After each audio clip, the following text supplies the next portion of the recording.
వరంగల్ శివనగర్లో తెలంగాణ రాష్ట్ర fertilisers, pesticides and seeds dealers welfare association రాష్ట్ర అధ్యక్షుడిగా ఏకగ్రీవంగా ఎన్నికైన నాగూర్ల వెంకటేశ్వర్లను ఘనంగా సన్మానించారు. ఈ సందర్భంగా ఆయన మాట్లాడుతూ రైతులకు నాణ్యమైన విత్తనాలు, మందులు మాత్రమే అందించాలని డీలర్లకు సూచించారు. సంఘటితంగా పనిచేస్తూ రైతులకు మేలు చేయాలని పిలుపునిచ్చారు.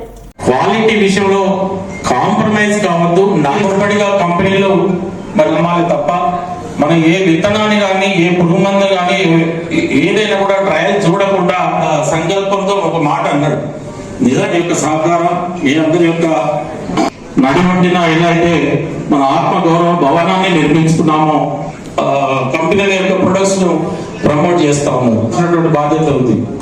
నువ్వు నీ కంపెనీ మీరు నాగుర్ల వెంకన్న గారికి చంద్రుడికి నోరుపోగలాగా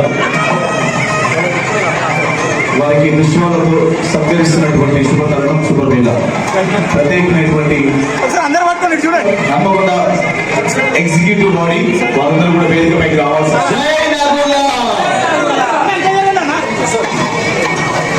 మా అందరి చిరకాల స్వప్నం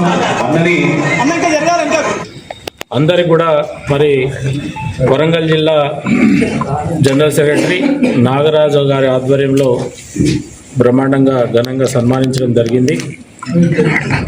నిజంగా వరంగల్ జిల్లా నుంచి మన స్టేట్ అసోసియేషన్కు అవకాశం రావడం అనేది అదృష్టంగా భావిస్తూ ఉన్నాను. ఇలా రాష్ట్ర అధ్యక్షునిగా తెలంగాణ రాష్ట్ర రైతాంగానికి అన్ని రకాలుగా ఎరువులు కావచ్చు, పురుగు మందులు కావచ్చు, విత్తనాలు కావచ్చు, నాణ్యమైనటువంటి సరుకులను తెలంగాణ ప్రాంత రైతాంగాన్ని అందించడానికి నా వంతు కృషి చేస్తూ ఉన్నాను. జిల్లాలో ఉన్నటువంటి రైతాంగానికి, రైతు సంఘం నాయకులకి, డీలర్లకు అందరికీ తెలుసు. రాష్ట్ర వ్యాప్తంగా ఉన్నటువంటి రైతు సమస్యలను దృష్టిలో పెట్టుకొని భవిష్యత్తులో రైతాంగానికి ఎలాంటి ఇబ్బందులు జరగకుండా డీలర్ల సంక్షేమంతో పాటు రైతుల యొక్క సంక్షేమాన్ని దృష్టిలో పెట్టుకొని తప్పకుండా మా డీలర్ల ద్వారా, మా డిస్ట్రిబ్యూటర్ల ద్వారా, మా కంపెనీల ద్వారా నాణ్యమైనటువంటి విత్తనాలను, ఎరువులను, పురుగు మందులను అందించడానికి నా వంతు కృషి చేస్తానని, తప్పకుండా ఈ తెలంగాణ ప్రాంత డీలర్ల శ్రేయస్ కోసం మరి రాష్ట్రంలోనే కాకుండా దేశంలోనే ఆదర్శంగా ఈ రాష్ట్రాన్ని తీర్చిదిద్దడానికి నా వంతు కృషి చేస్తానని హామీ ఇస్తూ సెలవు తీసుకుంటాం.